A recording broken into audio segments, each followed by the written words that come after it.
Okay, so quick set of facts on Evan Jones, who was the Baptist missionary who came out and set up the Baptist Mission Church, one of the oldest churches still in service in Oklahoma. So Evan Jones was born in 1788 in Wales. He was assigned as a missionary to go work with the Cherokee people in North Carolina. So he traveled over here with his first wife. He learned to speak and write Cherokee. His first wife died, so he remarried a woman named Pauline Cunningham. This was interesting. He has kind of a skeleton in his closet.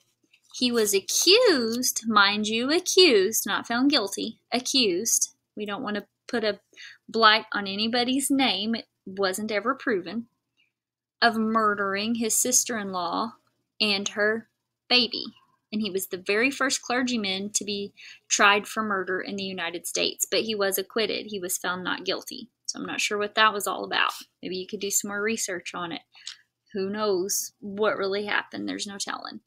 So he was very much opposed to the Cherokee people being removed from their homes. He fought really hard to try to get that stopped. Obviously, it didn't work. So he volunteered to lead a group from the Carolinas to Indian Territory in Oklahoma. So he actually led a group. His probably most famous pupil was Jesse Bushyhead.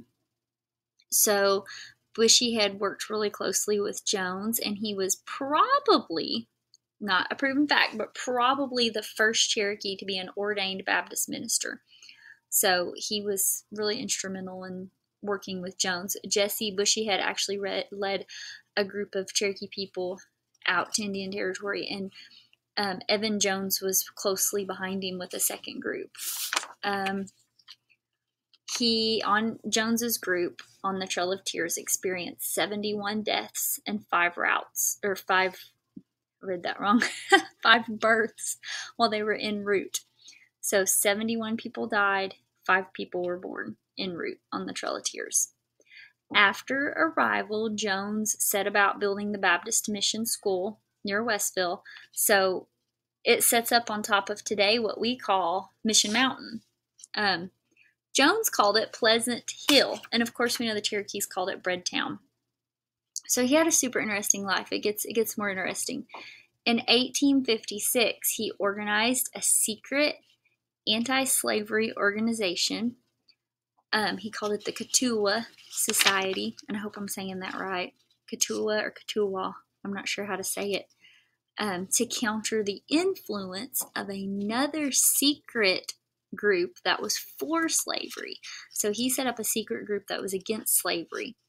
This group vowed to elect only anti-slavery candidates within the Cherokee Nation and to help keep the Cherokee Nation neutral if we got involved in a civil war, which we all know we later did. So Jones faced a lot of opposition. Even like from the Southern Baptist Convention, they started sending pro-slavery missionaries into the nation in 1857. And then the Commissioner of Indian Affairs, his name was Alfred B. Greenwood, ordered the society to be broken up and leaders arrested, but they never succeeded with it. So after that, a U.S. Indian agent forced Evans out of Indian Territory in 1861 because Evans was preaching against slavery. So his son was also extremely instrumental in helping him set up the church. His son's name was, let me tell you, make sure I get this right.